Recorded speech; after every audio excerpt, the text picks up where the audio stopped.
कस्बे में शेखर नाम का 22 साल का युवक रहा करता था। शेखर पढ़ाई लिखाई में बेहद ज्यादा होशियार था, लेकिन शेखर के अम्मी अब्बू बेहद गरीब थे। शेखर का जब कॉलेज जाने का नंबर आया तो उसके अब्बू कमल प्रसाद ने अपने बेटे शेखर से कहा, बेटा, हमसे जहाँ तक हो सका हमने तुम्हें पढ़ाया लिखाया, लेकिन इसके आगे हम तुम्हें नहीं पढ़ा सकते। लेकिन क्यों पापा? आप तो जानते हैं कि मेरा कॉलेज जाने का सपना है।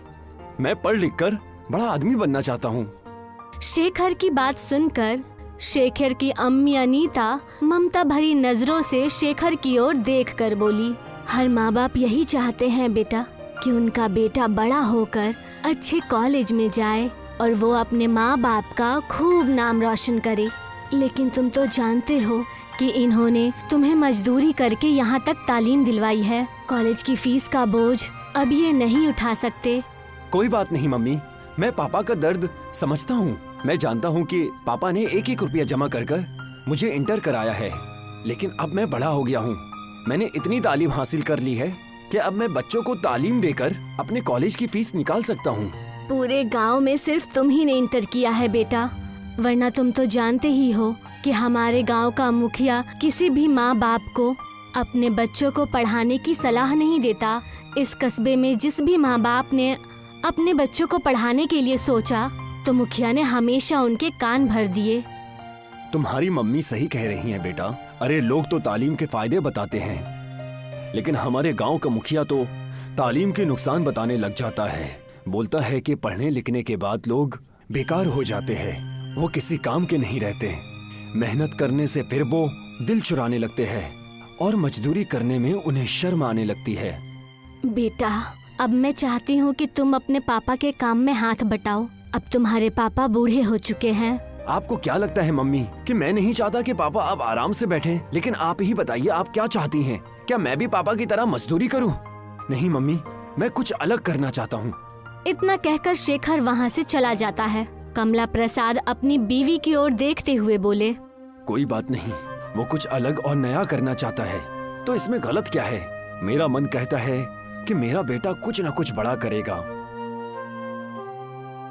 अगले दिन शेखर अपना बैग पैक करके शहर जाने की तैयारी करने लगा। कहाँ जा रहे हो शेखर? मैं शहर जा रहा हूँ मम्मी। शहर में मेरा दोस्त नितिन रहता है।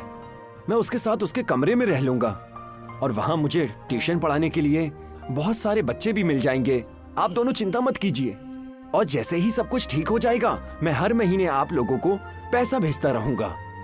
इतना कहकर शेखर अपने घर से निकल गया। शेखर बस स्टैंड पर पहुंचा ही था कि तभी वहां पर गांव का मुखिया टहलते हुए आ गया। शेखर को देखकर मुखिया मजाक उड़ाने वाले अंदाज में शेखर से बोला, क्या हाल है शेखर? कहाँ जाने की तैयारी है? मैं शहर जा रहा हूँ मुखिया जी। हाँ, मैंने सुना है कि तुम शहर जाकर कॉलेज में तालीम हासिल करना चाहते हो। तुम नई पीढ़ी की बच्चों में शर्म नाम की कोई चीज तो बची नहीं है। बाप मजदूरी करते करते बूढ़ा हो गया है, उसका हाथ बटाने की बजाय शहर में मौज मस्ती करने जा रहे हो। अपने हाथ में रहिए मुखिया जी। आप क्या चाहते हैं? मैं भी पापा की तरह अपनी जिंदगी मजदूरी करते करते निकाल दूं? मैं अपने आने वाली पीढ़ी को इस मुसीबत का सामना नहीं करने दूंगा। इतना कहकर शेखर बस में चढ़ गया और कुछ ही घंटों में वो शहर पहुंच गया। शहर में वो अपने दोस्त नितिन के पास पहुंचा ही था कि नितिन उसे अचानक देखकर चौंक गया। क्या बात है शेखर, तुम अचानक यहाँ कैसे? शेखर ने सारा मसला नितिन को कह सुनाया। मुझे ये कहते हुए अच्छा तो नहीं लग रहा है, लेकिन मैं तुम्हारी मदद नहीं कर सकता क्योंकि मेरा रूम पार्टनर 2 दिन बाद यहाँ आ जाएगा। कोई बात नहीं, मैं यहाँ जमीन पर बिस्तर बिछाकर सो जाया करूंगा। वैसे भी तुम और तुम्हारा रूम पार्टनर तो कॉलेज में चले जाते हैं। मैं सुबह शाम बच्चों को ट्यूशन पढ़ा दिया करूंगा और तुम्हारे साथ कॉलेज चला जाया करूंगा। मुझे माफ करना शेखर, ये बातें कहने में अच्छी लगती हैं, लेकिन सच ये है कि 3 लोग एक रूम में एडजस्ट नहीं कर सकते। तुम्हें यहाँ से जाना होगा, और वैसे भी तुम्हें अपने माँ बाप को गाँव में अकेला छोड़कर यहाँ नहीं आना चाहिए था। जाओ, जाकर उनके साथ मजदूरी करो। शेखर मुंह लटकाकर वहाँ से चला गया और फुटपाथ पर बैठकर सोचने लगा। अगर गांव वापस चला गया तो सभी लोग मेरा मजाक उड़ाएंगे। समझ में नहीं आता अब मैं क्या करूं। कहाँ जाऊं? शेखर काफी देर तक गहरी सोच में गुम रहा। कुछ वक्त बाद एक बूढ़ा आदमी शेखर के पास आकर बोला, मैं काफी देर से देख रहा हूँ तुम फुटपाथ पर अकेले बैठे हुए हो। कोई परेशानी हो तो मुझे बताओ। शेखर ने जब उस बूढ़े को देखा तो उसे उनमें अपने अब्बू की झलक नजर आई। शेखर ने सारा मसला उस बूढ़े आदमी को कह सुनाया कि किस तरह उसके दोस्त नितिन ने उसकी बेइज्जती करके कमरे से निकाल दिया। तुम ये क्यों सोचते हो तुम पढ़ लिख कर ही बड़े आदमी बन सकते हो? आजकल जमाना बहुत बदल गया है। मैं आपकी बात का मतलब नहीं समझा। ये सच है कि शिक्षा बहुत जरूरी है, लेकिन उससे भी ज्यादा सच ये है कि इस देश में जितने भी बड़े बिजनेसमैन हैं और बड़ी बड़ी कंपनी के मालिक हुए हैं, उन सब ने बहुत कम पढ़ाई लिखाई की थी। मेरी एक पिज्जा की दुकान है। तुम चाहो तो मेरी दुकान में काम कर सकते हो और रात में मेरी दुकान पर रुक भी सकते हो। इस तरह तुम्हें अपने गांव वापस नहीं जाना पड़ेगा। शेखर को उस बूढ़े आदमी की बात बेहद पसंद आई। उस दिन के बाद से शेखर उस बूढ़े आदमी के दुकान में डिलीवरी बॉय का काम करने लगा। वो दिन भर मेहनत करके पिज्जा की डिलीवरी करता और रात के समय बूढ़ा आदमी जब दुकान बंद करके चला जाता तब शेखर उसके दुकान में ही बैठकर रात भर पढ़ाई करता। धीरे धीरे शेखर की समझ में आने लगा कि पढ़ाई और व्यापार दोनों अलग अलग बातें हैं। एक दिन शेखर ने उस बूढ़े आदमी से बोला, मैं पिज्जा बनाना सीखना चाहता हूँ। क्यों नहीं बेटा, जरूर, आज से तुम ही किचन में काम करोगे। शेखर कुछ ही दिनों में बेहद बढ़िया पिज्जा बनाना सीख गया। उसके हाथ के बने हुए पिज्जाज लोगों को बेहद पसंद आने लगे। शेखर अब कुछ पैसे बचाकर अपने अम्मी अब्बू को मनी ऑर्डर किया करता था। अचानक उस बूढ़े आदमी का इंतकाल हो गया। उस आदमी के इंतकाल के बाद उस बूढ़े आदमी का बेटा शेखर से बोला, मैं तुम्हें शुरू से पसंद नहीं करता था। पापा को पता नहीं तुम्हारे अंदर ऐसा क्या नजर आया कि उन्होंने पूरी दुकान तुम्हें सौंप दी। तुम यहाँ से जा सकते हो। ऐसा मत कीजिए। आप अगर मुझे दुकान से निकालेंगे तो मैं कहाँ जाऊँगा? अरे कहीं भी जाओ, मुझे उससे क्या। और वैसे भी तुम्हें पिज्जा बनाना आता ही है। जाओ जाकर कहीं और पिज्जा बनाओ। आइंदा मेरी दुकान के इर्द गिर्द भटक भी मत जाना। चलो निकलो यहाँ से। शेखर चुपचाप अपना सामान लेकर उसके दुकान से बाहर निकल गया। बाहर निकलकर वो फिर से उसी फुटपाथ पर गया जहाँ पर उसकी पहली मुलाकात उस बूढ़े आदमी से हुई थी। मैं हार नहीं मानूंगा। मेरे हाथ का पिज्जा शहर के लोगों को बहुत अच्छा लगता है और वैसे भी कई लोग मुझसे कह चुके हैं मुझे खुद की अपनी दुकान खोलनी चाहिए।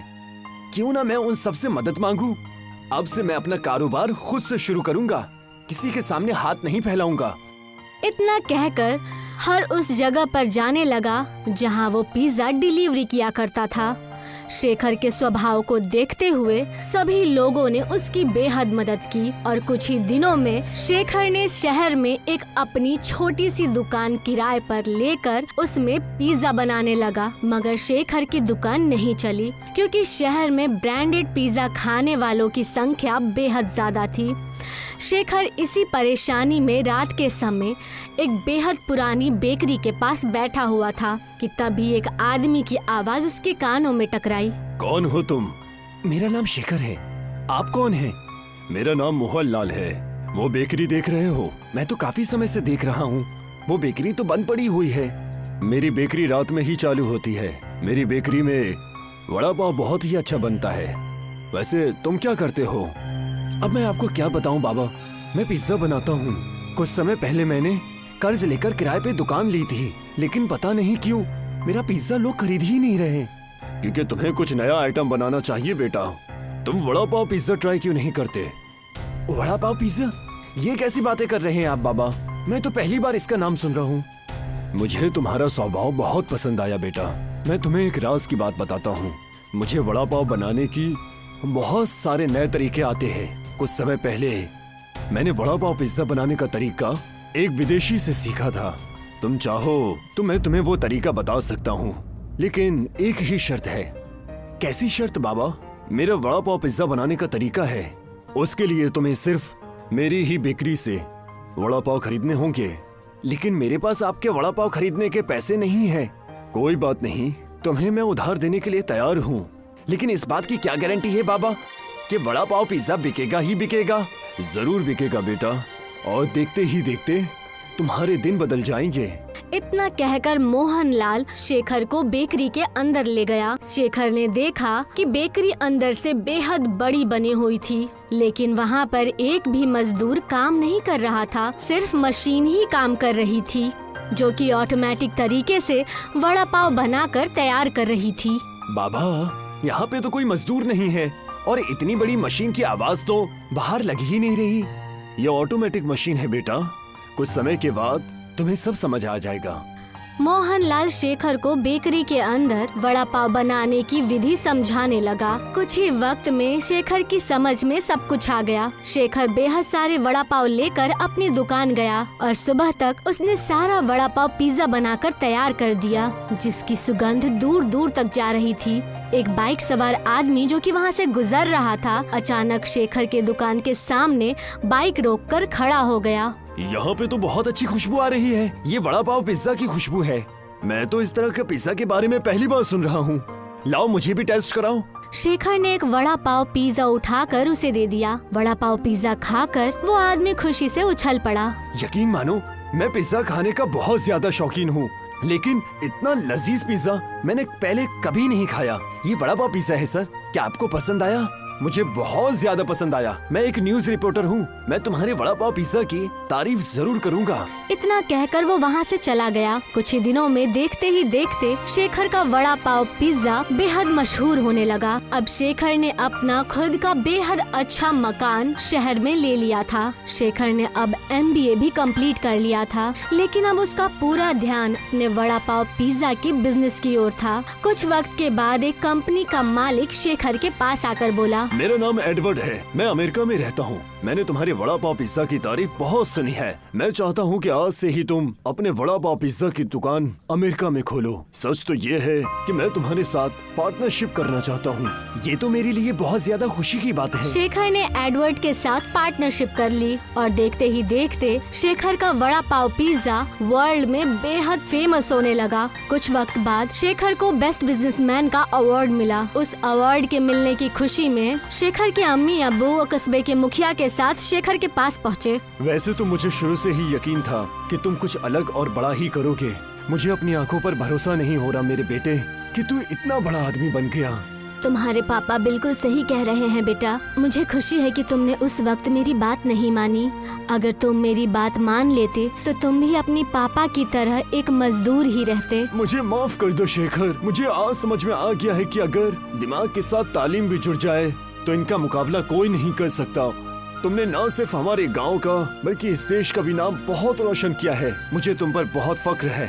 शेखर ने मुखिया और अपने अम्मी अब्बू से बोला, मेरी इस सफलता के हकदार मेरे दोस्त मोहनलाल जी है। अगर वो अपनी बेकरी से वड़ा पाव पिज्जा नहीं देते तो शायद मैं कभी इतना बड़ा आदमी नहीं बनता। आज भी उन्हीं की बेकरी के बने हुए वड़ा पाव पिज्जा मेरी कंपनी में आते हैं। तो फिर तो तुम्हें उन्हें शुक्रिया कहना चाहिए बेटा। आपके आने से पहले मैं उन्हीं के पास जाने की तैयारी कर रहा था। तो जाओ बेटा, अच्छे काम में देरी नहीं करना चाहिए। शेखर अपनी कार से उस बेकरी के पास जा पहुंचा। वो बेहद दिनों बाद बेकरी के पास आया था। मोहनलाल ने बेहद दिनों से शेखर से पेमेंट भी नहीं ली थी, मगर शेखर ने देखा कि उस बेकरी के पास कोई भी नहीं था। वो बेकरी बंद पड़ी हुई थी। शेखर बेहद हैरत से उस बंद बेकरी की ओर देखने लगा कि तभी एक आदमी की आवाज उसके कानों पर पड़ी। क्या देख रहे हो? मेरा नाम शेखर है। वैसे तो इस समय मोहनलाल जी बेकरी के सामने होते हैं, लेकिन पता नहीं आज उनकी बेकरी बंद है। ये तुम कैसी बातें कर रहे हो? ये बेकरी तो बरसों से बंद पड़ी है। और जिन मोहनलाल की तुम बात कर रहे हो वो तो बहुत सालों पहले हुआ करते थे। क्या कहना चाहते हो तुम? मोहनलाल जी 1950 के दशक में इस कंपनी के मालिक थे। आप कौन हैं? मैं साफ सफाई करने वाला कर्मचारी हूँ। इतना कहकर उस आदमी ने एक चेक निकालकर शेखर को दे दिए। कई महीनों से मुझे ये चेक यहाँ पर पड़े हुए मिल रहे हैं। इसमें किसी शेखर नाम के आदमी की सिग्नेचर है। क्या वो तुम ही हो? हाँ, वो मैं ही हूँ। तुम्हारा दिमाग तो ठीक है। तुम ऐसे इंसान के नाम की चेक काट के दे रहे हो जो इस दुनिया से 70-80 साल पहले ही जा चुका है। इतना कहकर वो वहाँ से चला गया। शेखर की समझ में अब सब कुछ आ चुका था। वो समझ चुका था कि शायद वो वड़ा पाव जिसका वो वड़ा पाव पिज्जा बना रहा था वो चमत्कारी थे। शेखर मुस्कुराता हुआ वहाँ से निकल गया। मगर वो आज भी वड़ा पाव पिज्जा बनाने के लिए मशहूर है। एक छोटा सा बच्चा रोड पर अखबार बेच रहा होता है। उसका नाम रमन होता है। आज की ताजा खबर, आज की ताजा खबर। वो जहाँ पर अखबार बेच रहा होता है वहाँ बहुत भीड़ होती है, पर रमन पर कोई भी गौर नहीं कर रहा होता। तभी विक्रम नाम का एक आदमी आता है और रमन से कहता है, अरे बेटा, अखबार दे दो। आज की ताजा खबर क्या है? इंडिया ने T20 वर्ल्ड कप जीता है। हमारे देश का नाम मशहूर हो गया है। अरे ये तो बहुत अच्छी बात है। तुम किस दर्जे में तालीम लेते हो? मैं स्कूल नहीं जाता, अखबार ही बेचता हूँ। मैं कभी स्कूल नहीं गया। विक्रम को ये बात बेहद बुरी लगती है। अरे मगर तुम्हारी उम्र तो तालीम लेने की है। कैसे माँ बाप है तुम्हारे जो तुम्हारे इतनी छोटी उम्र में तुमसे काम करवाते हैं? नहीं, उनकी कोई गलती नहीं है। वो तो इस दुनिया में है भी नहीं। अब्बा की तो मेरे जन्म से पहले ही मौत हो गई थी और मेरी अम्मी भी घर घर बर्तन धोने का काम करती है, जिससे घर चलाने में बहुत मुश्किल होती है। तुम्हारी अम्मा को पता है कि तुम इस तरह रोड पर अखबार बेचते हो? नहीं, उन्हें नहीं पता है। वो नहीं चाहती कि मैं काम करूं, पर मैं उनका इमायत बनना चाहता हूँ।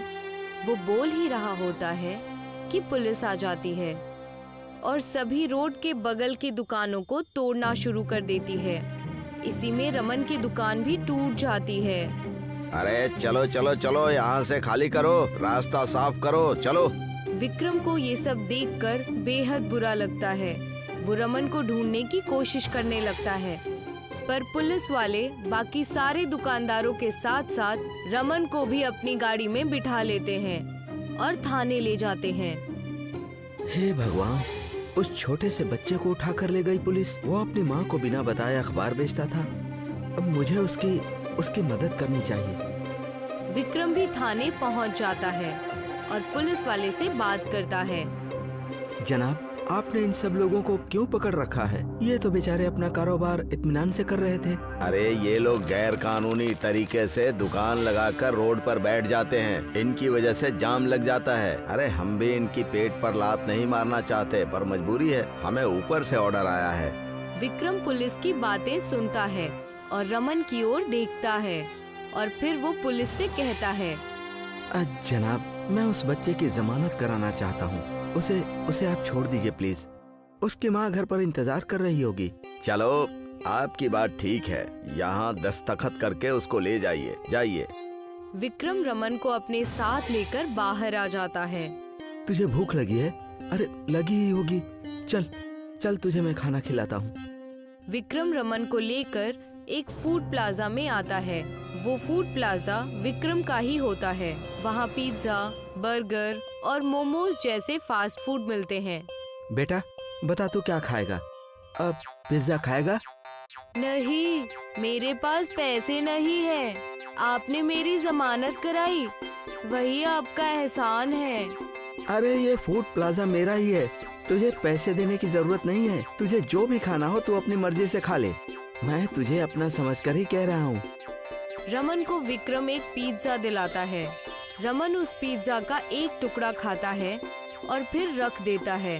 विक्रम ये देखकर रमन से पूछता है, क्या बात है रमन, तुझे यहाँ पर अच्छा नहीं लगा क्या? तूने पहले ये कभी नहीं खाया होगा, है ना? रमन अपना सर हिलाता है, जिससे वो बताना चाह रहा होता है कि वाकई उसे वो लजीज नहीं लगा। मुझे घर जाना है। मेरी अम्मी ने भी मेरे लिए खाना बनाकर रखा होगा। वो इससे कहीं ज्यादा लजीज होता है। मैं वही खाऊंगा। आपकी मदद के लिए शुक्रिया। अरे बेटा, तुझे शुक्रिया कहने की जरूरत नहीं है। और आज से तू रास्ते पर अखबार नहीं बेचेगा। देख, तुझे कल से मेरे फूड प्लाजा पर आना है और मैं तुझे काम दूंगा।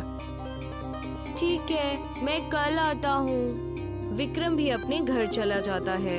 फिर अगली सुबह वो बैठा सोच रहा होता है। वो बच्चा अपनी माँ का सहारा बनना चाहता था। हालात की वजह से वो वक्त से पहले ही बड़ा हो गया। उसका बचपन भी फिक्रमंदी में गुजर रहा है। ना जाने वो कितनी मुश्किलों का सामना कर रहा है। आज वो आएगा तो मैं उससे कहूँगा कि मैं उसे पढ़ाऊंगा। वो अब काम ना करे, उसे सिर्फ अच्छे से तालीम लेनी होगी।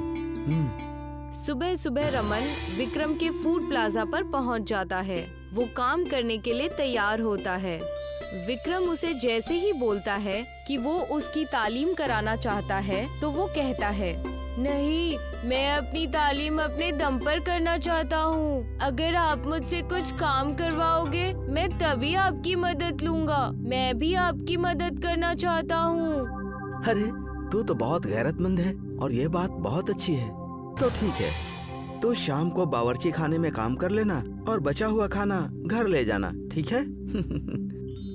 रमन ये मान लेता है और फूड प्लाजा पर काम करना चालू कर देता है। एक रात वो अकेले बैठकर बचा हुआ पिज्जा खा रहा होता है। तभी विक्रम वहाँ पर आ जाता है और उसकी नजर रमन के पिज्जा पर पड़ती है। रमन, तुझे तो ये पसंद नहीं था। ये तू उसके ऊपर क्या डालकर खा रहा है? अब तुझे ये कैसी लग रही है? ये एक कस्टमर ने ऑर्डर करके छोड़ दिया था और मेरी अम्मी ने मुझे टिफिन में तरबूज काट कर दिए थे, तो मैंने उसी तरबूज को इस पिज्जा के ऊपर डाल दिया। अब मुझे ये खाने में बेहद लजीज लग रहा है। अब ये लाजवाब हो गया है। विक्रम को रमन की ये बात बहुत ही अलग और यूनिक लगती है। उसे यहाँ एक नए तरह की पिज्जा बनाने का आइडिया आता है। वो रात भर बैठकर उस आइडिया पर काम करता है और अगली सुबह तरबूज पिज्जा के नाम से एक नए तरह के पिज्जा का लॉन्च करता है। पिज्जा बेहद लाजवाब होता है और बहुत ही जल्द विक्रम की दुकान तरबूज पिज्जा के लिए मशहूर हो जाती है। दूर दूर से लोग विक्रम का तरबूज पिज्जा खाने आते हैं। विक्रम इन सब का श्रेय रमन को देता है। रमन, देखो तुम्हारा स्पेशल पिज्जा लोगों में कितना मशहूर हो गया है। तुमने ही मुझे तरबूज पिज्जा बनाने का आइडिया दिया है, इसलिए अब तुम्हें यहाँ पर काम करने की कोई जरूरत नहीं है। इस पिज्जा से मुझे जितनी भी आमदनी होगी वो सब मैं तुम्हारे नाम कर दूंगा, क्योंकि इसके असली हकदार तो तुम ही हो। आज से तुम सिर्फ पढ़ाई करोगे और हमारा नाम रोशन करोगे। ठीक है? जी भैया, ठीक है। इसके बाद रमन की तालीम भी अच्छे से हो जाती है और वो आगे चलकर जिंदगी में बेहद सफल होता है और वो अपनी अम्मी और विक्रम का नाम रोशन करता है। सोनपुर गांव बांस की खेती के लिए मशहूर था। वहां पर सालों से बांस की बहुत अच्छी खेती होती थी। दिनेश का भी एक छोटा सा बांस का खेत था। उसका बेटा राजेश भी उसके साथ काम करता था। अरे राजेश, हमारे लिए जो बम्बुओं का ऑर्डर आया था, क्या तुमने उसे रुखसत करवा दिया है? अरे हाँ अब्बू, मैंने तो कल शाम को उसे रुखसत करवा दिया था। अगर सही वक्त पर उनका सामान पहुंच जाएगा तो हमारे पैसे भी जल्दी हमारे पास पहुंच जाएंगे। शाम हो जाती है और दिनेश के घर के बाहर बांस से लदा हुआ एक ट्रक खड़ा होता है। क्या हुआ? ये ट्रक वापस कैसे आ गया? इसे तो वहाँ उतार कर पैसे लेकर के आना चाहिए था। दिनेश अंदर से राजेश को बुलाता है। राजेश अंदर से आता है। वो बहुत दुखी लग रहा होता है। राजेश, इधर देखो, ये ट्रक तो वापस लौट आया। अरे हाँ अब्बू, मुझे पता था। मुझे शहर से बम्बू फरोख्त करने वालों का फोन आया था। उन्हें हमारे से कम पैसे में कहीं बम्बू मिल रहा है, इसीलिए अब वो हमसे फरोख्त नहीं करेंगे। पर वो बिना इत्तला दिए ऐसे कैसे कर सकते हैं? हमें पैसों की कितनी जरूरत है। अब हम इतने सारे बम्बुओं का करेंगे क्या? तुम उनसे कहो कि वो हमसे बम्बुओं को कम पैसों में फरोख्त कर लें। पर अब्बू, मैंने उनसे गुफ्तगू की, पर वो किसी भी वजह से हमारे बम्बुओं को फरोख्त नहीं करना चाहते। और मैंने उन्हें ये भी कहा कि मैं उन्हें आधी कीमत पर बम्बुओं को बेच दूंगा, पर वो माने ही नहीं। दिनेश और राजेश को इस धंधे से बहुत उम्मीद थी। कुछ दिनों से उनका कारोबार वैसे भी ठीक नहीं चल रहा था और अब इतने बड़े ऑर्डर के वापस आ जाने से उनको धंधे में बहुत बड़ा नुकसान हो गया था। एक दिन राजेश दिनेश के पास जाता है और कहता है, अरे अब्बू, आप बिल्कुल फिक्र मत करो। मैंने सोच लिया कि अब हम इतने सारे बम्बुओं का करेंगे क्या। अच्छा बताओ, क्या करोगे? मुझे तो कोई रास्ता नजर नहीं आ रहा। मैंने तो अपने सारे दोस्तों से मदद मांगने के बारे में भी सोच लिया, पर कोई भी हमारी मदद करने को तैयार नहीं। सबकी माली हालत बहुत ही खराब है। बाजार में बम्बुओं की कीमत भी कम होती जा रही है। इसीलिए अब्बू हमने इस बात पर गौर किया कि आज से हम बम्बुओं का कारोबार नहीं करेंगे। अरे तो फिर हमारे पास बचा ही क्या? हम और क्या कर पाएंगे? अरे अब्बू हम पिज्जा बनाएंगे। हाँ? क्या पिज्जा? वो कैसे? अब्बू शहर से मेरे एक दोस्त का फोन आया था। जब हमने उसे अपने हालात बताए तो उसने मुझे एक बहुत ही अच्छी तरकीब बताई। शहर में पिज्जा की बहुत ही मांग है, अलग अलग तरह के पिज्जे बनते हैं। उसमें से जवानों का एक पसंदीदा चीज है बम्बू पिज्जा। उसमें बम्बुओं को अंदर से खोखला करके पिज्जा बना दिया जाता है। हम भी बम्बू पिज्जा का कारोबार शुरू कर देते। पर बेटा हमें तो ऐसे कारोबार के बारे में जरा भी मालूमात नहीं है। अरे अब्बू आप फिक्र मत करो। अरे मेरे दोस्त ने कहा है वो हमारी हर तरह से मदद करेगा। राजेश दिनेश के साथ मिलकर बम्बू से पिज्जा बनाने की सारी तैयारी करता है और फिर धीरे धीरे बांस पर पिज्जा बनाना सीख जाते हैं। उसके बाद वो तय करता है कि वो एक दुकान बनाएगा। राजेश और दिनेश मिलकर बांस से एक छोटा सा होटल बनाते हैं और उस होटल के दरवाजे से लेकर खिड़कियां, टेबल, कुर्सी सब कुछ बांस का बना होता है। शुरू में तो उनके होटल में कोई नहीं आता है, पर एक दिन कॉलेज के 2 लड़के उनके होटल में आते हैं। अरे भाई बहुत सुरेश, कितना ही बेहतरीन होटल है। ये तो पूरा बांस से बना हुआ है और इसमें लिखा हुआ हमारी स्पेशलिटी है बम्बू पिज्जा। तो दुरुस्त है, चलो हम भी बम्बू पिज्जा को ट्राई करके देखते हैं। हाँ दुरुस्त कहा। मैं उसे ऑर्डर देता हूँ। वो दोनों बांस पर बने पिज्जा यानी बम्बू पिज्जा का ऑर्डर करते हैं। अरे विवेक, तूने गौर किया कि यहाँ पर सारे कुर्सी टेबल भी बम्बू के ही बने हुए हैं और देख बम्बुओं से सजावट भी कितनी अच्छी की है यार। आज प्लास्टिक के जमाने में ये इको फ्रेंडली होटल तो बहुत ही बेहतरीन है। हम सब लोगों को ऐसी ही चीजों का इस्तेमाल करना चाहिए। मैं इस होटल के मालिक से बात करता हूँ कि उन्हें ऐसा होटल बनाने का तरीका कहाँ से आया। विवेक और सुरेश दिनेश को बुलाकर उससे सवाल पूछते हैं। अरे यकीनन आपका होटल बहुत ही खूबसूरत है। आपने ये सब कैसे किया? दिनेश उन दोनों को अपनी पूरी दास्तां बताता है। विवेक और सुरेश उससे बहुत मुतासिर होते हैं। क्या आपका कारोबार ठीक चल रहा है? क्या आप मुनाफा पा रहे हैं? यकीनन अभी तो हम मुनाफे में बिल्कुल नहीं हैं, पर यकीन करता हूँ कि आगे चलकर मुझे इससे फायदा बहुत जरूर होगा। हाँ, आप सब में से अलग हैं, आपको मुनाफा जरूर होगा। हम भी आपकी मदद करना चाहते हैं। हमारा एक YouTube चैनल है जिनमें हम अलग अलग चीजों को डालते हैं। अगर आपकी इजाजत हो तो हम अपने YouTube चैनल पर आपकी इस होटल के बारे में जानकारी देना चाहते हैं और Instagram पर भी। इस तरह से और भी लोगों को और कॉलेज के स्टूडेंट्स को आपके होटल के बारे में जानकारी मिलेगी और आप बहुत मशहूर हो जाएंगे। सुरेश और विवेक बांस पर बना पिज्जा खाते हैं।